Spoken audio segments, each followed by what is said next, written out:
Schauen wir uns erstmal Color End an. Das ist unser Werkzeug, mit dem wir Messdaten bearbeiten und verarbeiten können. Der Bernd hat ja eben dieses Vogel HKS 18 gemessen, als CXF-X4 abgespeichert und entsprechend kann ich das hier einfach direkt drauf reinziehen. Wir lesen dann eben auch so ein paar Eckwerte noch zusätzlich aus der Datei aus. Zum Beispiel, das wurde im 1 gemessen mit dem X-Rad exakt.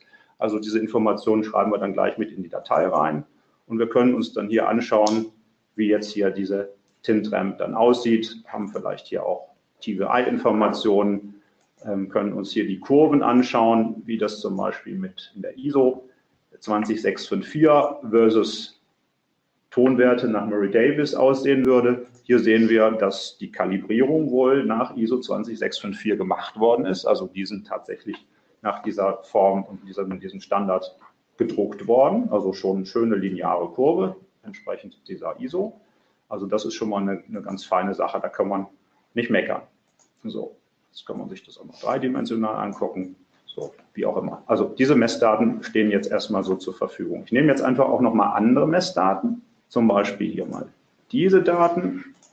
So, hier haben wir halt Informationen darüber, wie jetzt zum Beispiel eine Sonderfarbe hier auf weiß und auf schwarz gedruckt werden kann. Hier in unserem Tool können wir zum Beispiel hier mal einmal in die 100% Schwarz-Geschichte reinklicken und dann bekommen wir hier ein Delta E angezeigt zu dem Übereinanderdruck von 100% Schwarz mit 100% CGS Blue. Das sind 12,8 Delta E zwischen dem reinen Schwarz hier und dieser Kombination. Also wir sehen, da gibt es einen Unterschied. Es ist nicht, es ist nicht ganz transparent, nicht? Aber eben auch nicht ganz opak. Also irgendwas dazwischen. Also irgendwas muss man damit also dann machen, wenn man sowas drucken würde.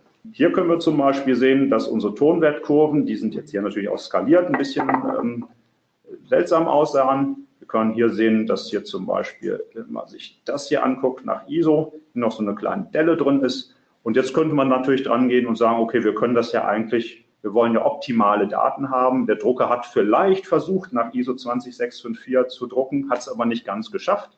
Und jetzt könnten wir rangehen und sagen, okay, wir massieren die Messwerte genauso, dass sie dieser ISO entsprechen. Ja, dafür haben wir hier dieses Tonwerte-Tool, mit dem ich entweder hier meine Kurven selbst eigenständig editieren, manipulieren kann ich machen, oder eben nach bestimmten Verfahren vorgehen kann. Also wenn ich jetzt CMYK noch hätte, dann hätte ich auch noch G7 machen können. Hier haben wir nur eine Kurve, deswegen kann ich hier nur nach dieser ISO arbeiten. Ich mache das jetzt einfach mal, damit wir mal mit CXF-X4-Daten was machen. Jetzt haben wir diese Daten umgewandelt und wenn wir uns jetzt mal die Kurven anschauen, nach ISO haben wir hier eine wunderschöne gerade Linie. Also wir haben unsere Daten nach ISO 20654 linearisiert und optimiert. Und entsprechend seht ihr so eine Tonwertkurve. Wenn man jetzt, das ist jetzt hier Murray Davis nach XYZ gerechnet, das wollen wir natürlich nicht. Wir nehmen mal Status E oder maximale Absorption, das wird für Sonderfarben vielleicht sinnvoller, dann sieht das so aus. Aber der Kurvenverlauf ist sehr ähnlich zu XYZ, wie wir gerade gesehen haben. So, das heißt, wir können jetzt die Messwerte verändern, optimieren und können das dann wieder als CXF-X4 wieder ausspeichern. Dann könnte ich das wieder rübergeben zum Bernd, dass er das jetzt als zum Beispiel seine Master-CXF-Datei ansieht und diese wieder ins PDF einbettet. Eine andere Möglichkeit, was wir machen könnten, es gibt eben auch viele CXF-X4-Daten, die bestehen aus einem Vollton und dem Papierweiß, im besten Fall dem Papierweiß. Also das ist ja auch noch so eine Sache. Aber man kann natürlich aus so einer Information, das ist also obligatorische Information, wenn es ein CXF-X4 sein soll, aus diesen beiden Informationen ist natürlich die Frage, wie sieht jetzt so ein 50%er aus? So, und dann könnte man eben rangehen in der Software und kann sich hier so einen Keil anlegen. Das sind einfach unsere Abstufungswerte, 0, 10, 20 und so weiter, Prozentwerte bis 100%. Hier an der Farbe nicht stören, das ist jetzt einfach Cyan, erster Kanal, der da entstanden ist. Das also hat jetzt keine Information. Es geht letztendlich nur darum, dass das Referenzwerte ohne Messinformation sind. Und jetzt könnte ich hier mit unserem Tool Primärfarben editieren und der Messdatei, diese Farbe hier, die könnte ich jetzt eben hier rausziehen. Die heißt eben dann so. Und jetzt berechnen wir brauchen natürlich noch die Substratinformation. berechnen wir von der Volltonfarbe 100% bis zum Substratweiß die 11 Abstufungen, die in meiner Referenzdatei drin sind. Und jetzt habe ich virtuell mir Remissionswerte erzeugt, die farblich stimmen sollten. So, also farbtonmäßig machen wir das natürlich hier. Und wir können ja auch gucken, dass die unserer ISO-Norm hier entsprechen, die wir haben wollen. Also wir nehmen quasi an, das ist jetzt gedruckt worden nach ISO 20654. Also haben jetzt hier eine schöne ISO-Kurve. Und wenn jetzt ein Kunde sagt, ich möchte jetzt aber da einen bestimmten Tonwertzuwachs haben, kann er da auch noch rangehen. Das wäre dann die Sache, dass er dann hier reingeht und sagt, okay, ich biege mir die Tonwertkurve auf einen bestimmten Dichtewert oder auf einen bestimmten Prozentwert hoch. Und das kann er hier in dem Tool dann machen und könnte sich somit dann virtuelle Werte erzeugen, die er dann weiter nutzen kann mit seinen Abstufungswerten.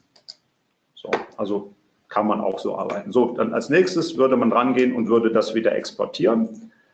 Dann kommt hier, wir hatten eben von Metadaten gesprochen, kommen eben genau diese Informationen, die man da zusätzlich eingeben kann, hat man zur Verfügung und kann die hier eben entsprechend hier angeben. Inventarnummer, Farbname, Substratname und so weiter.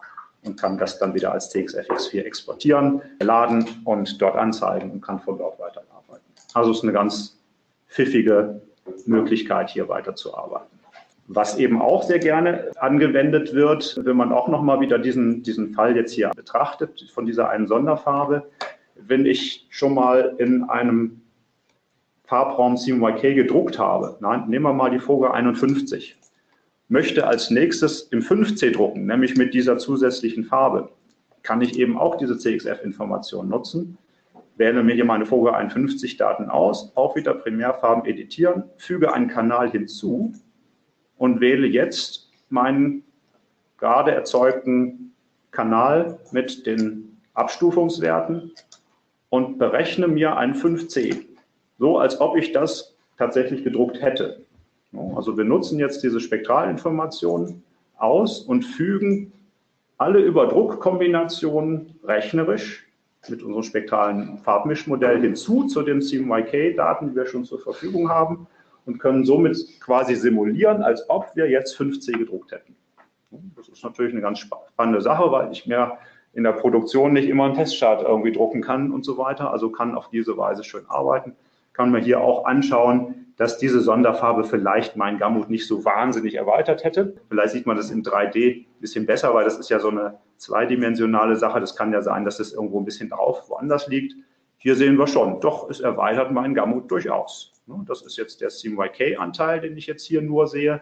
Und jetzt zusätzlich diese eine Sonderfarbe dazu. Wir können auch mal schauen, wo liegt die eigentlich, wenn ich mir hier nur die Primärfarbachsen anschaue. Die liegt zwar hier sehr ähnlich so dran, aber sie geht weiter runter und dadurch erweitert sich hier tatsächlich ein wenig mein Gamut. Also ich kann jetzt hier neue Messdaten generieren, virtuell, ja, aber eben mit spektralem Farbmischmodell dahinter. Von daher gut, dass ich Spektraldaten habe und nicht LAB-Werte haben muss. Und dadurch, dass ich jetzt auch noch eine Gradation zur Verfügung habe, kann ich eben da auch wieder mehr machen. Sonst hätten wir jetzt was annehmen müssen, Gradationsverhalten annehmen müssen. Was wir dann machen würden, wir würden das mittlere Gradationsverhalten dieses CMYK-Datensatzes sonst annehmen. Keine schlechte Annahme, aber ist natürlich eine bessere und eine ganz andere als jetzt diese ISO-Kurven. Also habe jetzt neue Referenzwerte, kann mir damit ein 5C-Profil machen und kann das in der Produktion anwenden, die sicherlich wesentlich besser sind als das, was ich vielleicht manuell über Kanal duplizieren in Photoshop gebastelt hätte oder in InDesign gebastelt hätte.